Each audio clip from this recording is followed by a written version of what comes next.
اللہ تعالیٰ آیت number 37 to 45 یہاں پر فرمایا جا رہا ہے کہ تمہاری دولت اور تمہاری اولاد یہ تمہارے نہیں ہیں جو تمہیں ہم سے قریب کرتی ہو، یعنی جو مال اور اولاد اللہ کی طرف رجوع کرنے کے لیے ایک نعمت کے طور پر دیتے ہیں اللہ تعالیٰ، تو وہ ہی تمہارے ہیں، اگر دور کرتے ہیں تو وہ تمہارے نہیں ہیں۔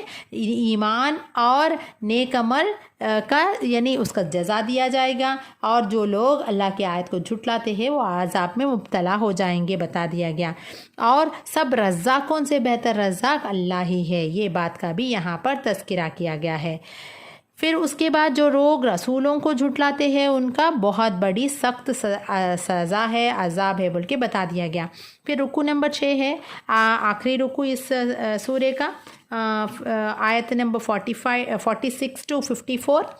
یہاں پر نبی کریم صلی اللہ علیہ وسلم سے کہا جا رہا ہے کہ ان سے کہہ دو کہ تم اکیلے اکیلے یا دو دو مل کر سوچو کہ تمہارے صاحب میں کون سی بات جنون کی ہے۔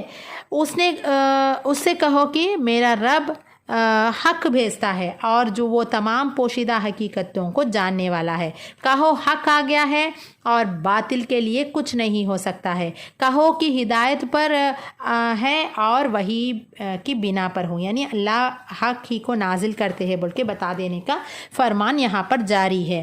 پھر یہاں پر بتا دیا گیا کہ جو اللہ تعالیٰ نے نبی کریم صلی اللہ علیہ وسلم پر نازل کیے ہیں وہ اگر وہ لوگ دیکھتے تو وہ لوگ گھبرا جائیں گے، اس وقت یہ کہیں گے کہ کاش ہم ایمان لائے، لیکن وہ قیامت کے گھڑی پر اللہ تعالیٰ یہ فریاد کو نہیں سنیں گے، یہ بات یہاں پر بتا دی گئی ہے۔ پھر اس کے بعد سورۃ الفاتر ہے، 5 رکوع ہے اس میں اور 45 آیت ہے۔ رکوع نمبر 1 آیت نمبر 1 تا 7 1 to 7 یہاں پر فرمایا جا رہا ہے کہ اللہ جس رحمت کا دروازہ بھی لوگوں کے لیے کھول دے اسے کوئی روکنے والا نہیں ہے، اور جسے وہ بند کر دے اسے اللہ کے بعد پھر کوئی دوسرا کھولنے والا نہیں ہے۔ پھر لوگوں سے یہاں پر کہہ رہے اللہ تعالیٰ، لوگوں تم پر اللہ کے جو احسانات ہیں انہیں یاد رکھو، کیا اس کے سوا کوئی اور خالق بھی ہے جو تمہیں آسمان و زمین سے رزق دیتا ہے؟ لوگوں اللہ کا وعدہ یقیناً برحق ہے، لہٰذا دنیا کی زندگی تمہیں دھوکے میں ڈال رکھا ہے اور وہ نہ بڑا دھوکے باز تمہیں اللہ کے بارے میں دھوکے دینے پائے، یعنی شیطان کی بات آئی ہے۔ در حقیقت شیطان تمہارا کھلا دشمن ہے، بتا دیا گیا، اسی لیے تم بھی اسے اپنا دشمن ہی سمجھو۔ وہ تو اپنے پیروں کو اپنی راہ پر اس لیے بلا رہا ہے کہ وہ دوزخیوں میں تمہیں بھی شامل کر دے، یعنی اللہ تعالیٰ کی رحمت کا دروازہ اللہ تعالیٰ جن کے لیے کھولنا چاہتے ہیں ان کے لیے کھولتے ہیں، اور شیطان تو وسوسے ڈالتا ہے، شیطان کی پیروی نہ کرے، اس کی بات بتائی گئی۔ پھر رکوع نمبر 2 ہے، آیت نمبر 8 to 14۔ اللہ تعالیٰ کے ہاں جو چیز اوپر چڑھتی ہے وہ صرف پاکیزہ خول ہے اور مال صالح اس کو اوپر چڑھاتا ہے۔ راہیں وہ جو لوگ جو سود کرتے ہیں ان کے لیے سخت عذاب ہے، یعنی جو بھی اللہ کے راہ میں خرچ کرتے ہیں وہی اللہ قبول کرتے ہیں، بتا دیا گیا۔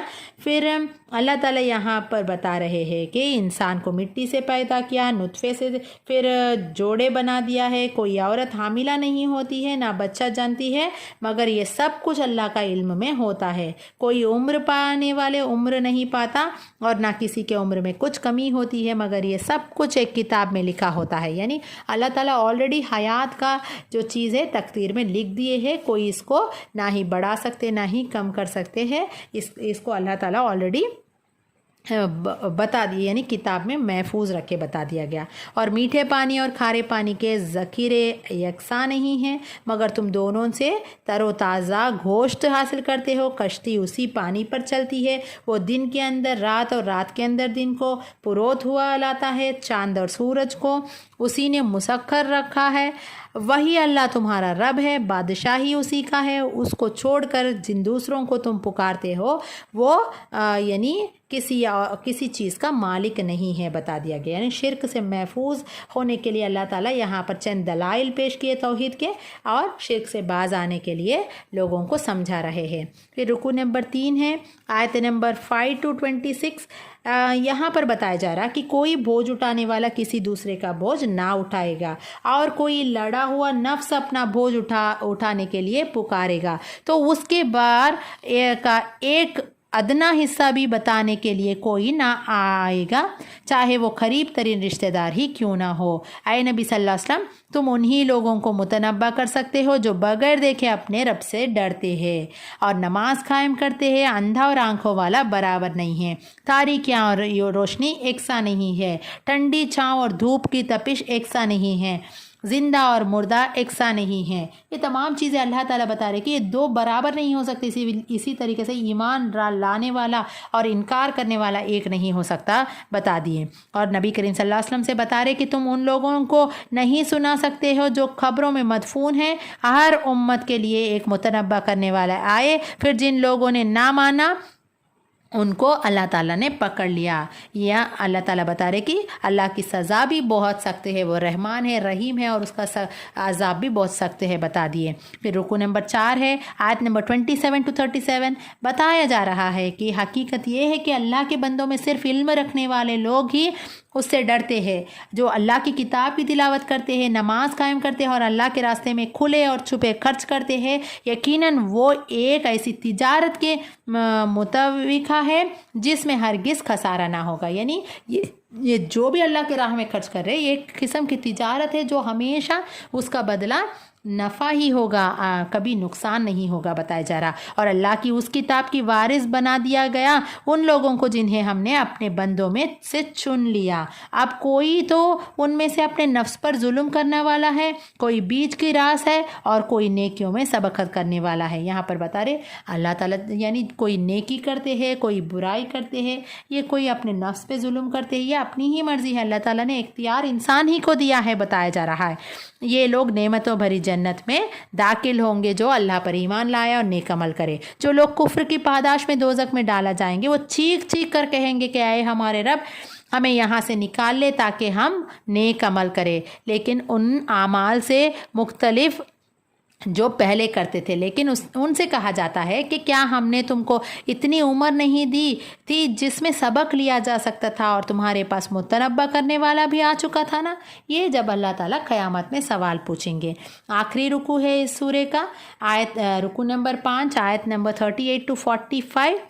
یہاں پر فرمایا جا رہا ہے نبی کریم صلی اللہ علیہ وسلم سے کہ ان سے کہو، کبھی تم نے دیکھا بھی ہے کہ اپنے شریکوں کو جنہوں نے تم خدا کو چھوڑ کر پکارتے ہو، ہاں مجھے بتاؤ انہیں زمین میں کیا پیدا کیا ہے؟ یعنی ان لوگوں کے اختیار میں کیا ہے؟ یہ جن کو تم شریک کرتے ہو، ان کے پاس کیا کیپیبلٹی ہے، کیا کیپیسٹی ہے؟ یہ لوگ کیا پیدا کیے؟ یا آسمان میں ان کی کوئی شرکت ہے، یا ظالم زمین میں دوسرے یہ کوئی ٹکڑا یعنی یہ لوگوں نے پیدا کیا ہے؟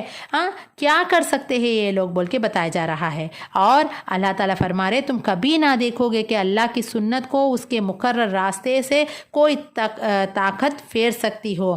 ان سے پہلے جو قوم گزر چکی ہے وہ ان سے زیادہ طاقتور تھی، لیکن کوئی چیز بھی اللہ کو عاجز کرنے والی نہیں تھی۔ اگر وہ لوگوں کو ان کے کرتوتوں پر پکڑتا تو زمین پر کوئی جاندار کو جیتا نہ چھوڑتا۔ ہر ایک کے لیے ایک مہلت ہے، یعنی جو بھی ایک برائی کر رہا ہے انسان، اس کی برائی کے لیے ابھی اللہ تعالیٰ پکڑنا چاہے تو کوئی ایک انسان بھی یہاں پر نہیں بچتا۔ اسی لیے اللہ تعالیٰ نے مہلت دی کہ اس ٹائم پیریڈ میں انسان سدھارے، انسان اللہ کے نشانیوں کو پہچانے، اللہ کی توحید اور اللہ تعالیٰ کی وحدانیت کو پہچانے اور اللہ تعالیٰ کی طرف رجوع ہو اور نیک عمل کرے، تاکہ انسان یعنی وہ جنت کو حاصل کر سکے۔ پھر اس کے بعد سورۃ الیاسین ہے، اس میں 83 آیت ہے، 5 رکوع ہے۔